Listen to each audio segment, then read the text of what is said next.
until eventually the Jewish-Christian alliance emerges and modern Western civilization finally succeeds in 1917 in liberating Jerusalem.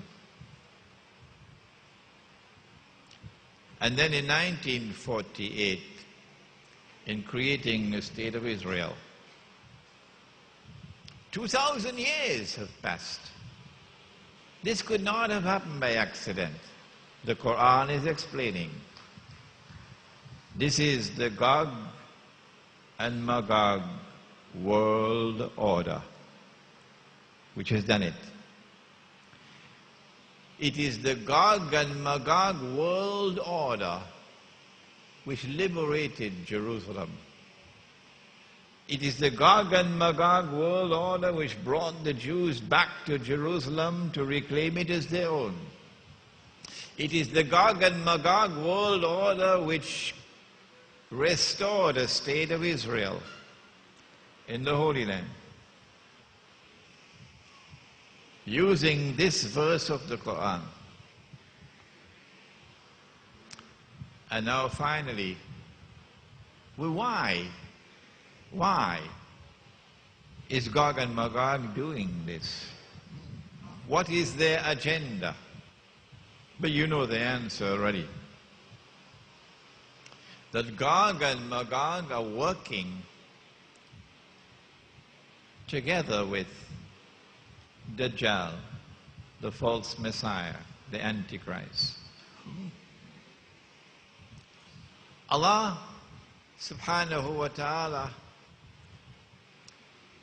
promised the Israelite people that He would send to them, not to the United States, a prophet who would be their own and who would be known as Al-Masih, the Messiah. And the Messiah would rule the world from the throne of David, Dawood alayhi salam, and therefore the State of Israel, Jerusalem. And his rule would be eternal. And the Israelite people understood that to mean that they are going to rule the world one more time, as they ruled the world in the time of Solomon alayhi salam and David alayhi salam. And so the golden age is going to come back one more time. And we're going to rule the world. We'll establish our political rule over the world. We'll establish our economic rule over the world, and hence the slave woman. The slave woman. We're going to establish our total, complete dictatorship over the world. And when we do that, history will repeat itself. That's the way they understood it. And so the Messiah is going to come. And when he comes, he's going to rule the world from Jerusalem with a rule which will be eternal.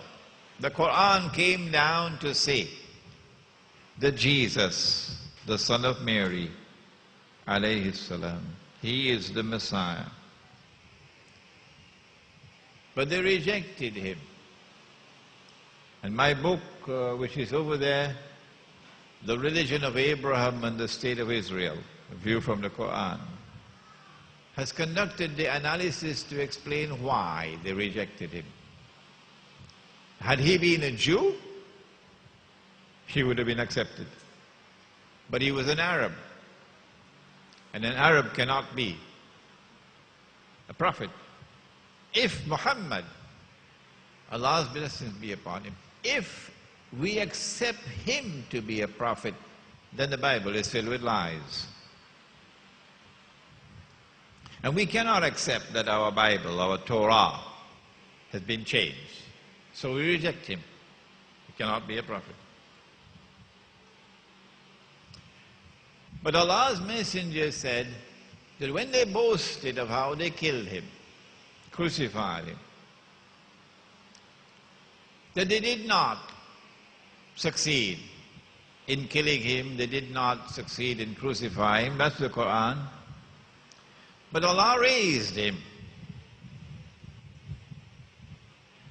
And the most important event which remains to occur in history is when the Son of Mary returns.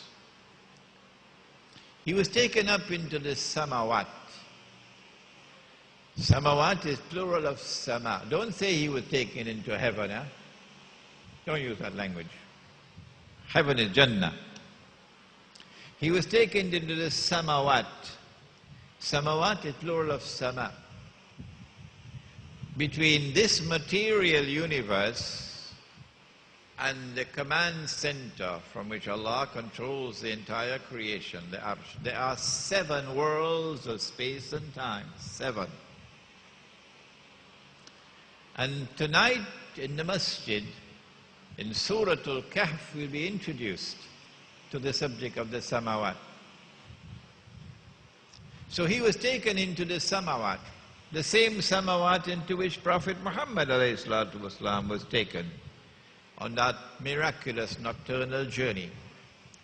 And from the samawat he will return one day to rule the world from Jerusalem. That's the end of history.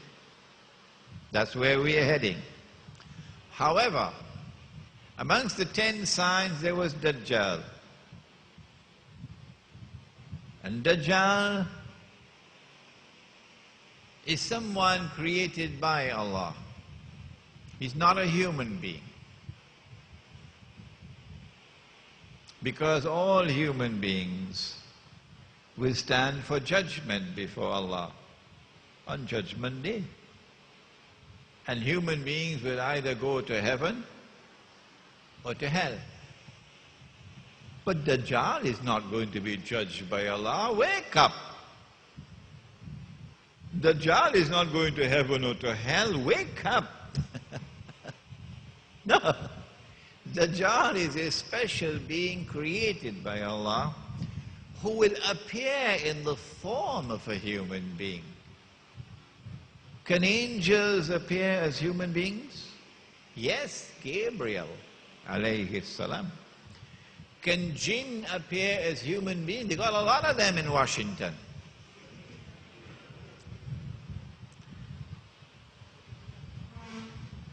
And so Dajjal will appear as a human being. And his function is to seek to impersonate the true Messiah, to pretend to be the true Messiah. And in order for him to impersonate the true Messiah, he'll have to rule the world. That's where we're heading. He will have to rule the world from Jerusalem. By my calculation, he's now so close that children now at school should live to see Dajjal ruling the world from Jerusalem. But we will expand on this subject in this retreat.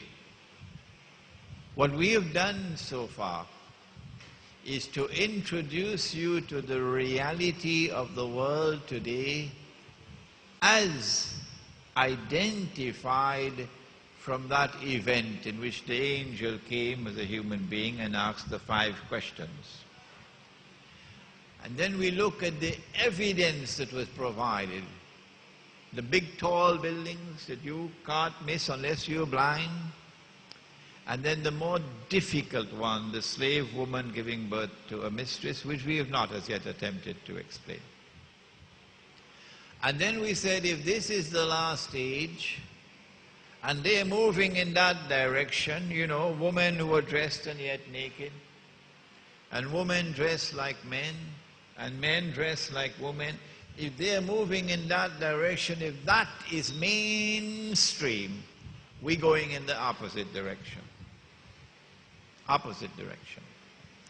And then we ask, if this is the last age, then where is the world heading for?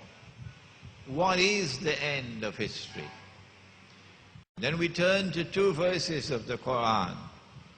One which allowed us to recognize the implication of the emergence of a Jewish-Christian alliance in Europe, the emergence of modern Western civilization, with its amazing scientific and technological revolution, but with an obsession, a 1,000-year-old obsession with the Holy Land, with crusades to liberate Jerusalem. And then we went to the other verse of the Quran which showed that when Jerusalem is liberated and the Jews are brought back to the Holy Land to reclaim it as their own, that's Gog and Magog. And finally we asked, well, who are they working for, Gog and Magog? And the answer was, they're working in tandem with Dajjal, the false Messiah, who seeks to impersonate the true Messiah. And if he is to impersonate the true Messiah, he'll have to rule the world from Jerusalem. And he's now so close to that, using weapons. Number one, the weapon of money. This bogus, I don't have it with me, I gave it to my wife. This bogus, fraudulent, utterly haram paper currency. But who studies international monetary economics today, other than my dear student Faiz at the back? He's a medical doctor. Faiz is a medical doctor, but Faiz is studying monetary economics as well. And where is Hezbollah? Where is Hezbollah? There is Hezbollah. From Singapore. From Singapore. I pray that Hezbollah tomorrow will be sitting here. And Faiz is from the United States. Who studies international monetary economics today? His weapon is money. With money, he seeks to control and enslave the world. He has another weapon. You'll be surprised. It's food. Food. Genetically re-engineered food. Genetically modified food to enslave you tomorrow. And he has a third weapon,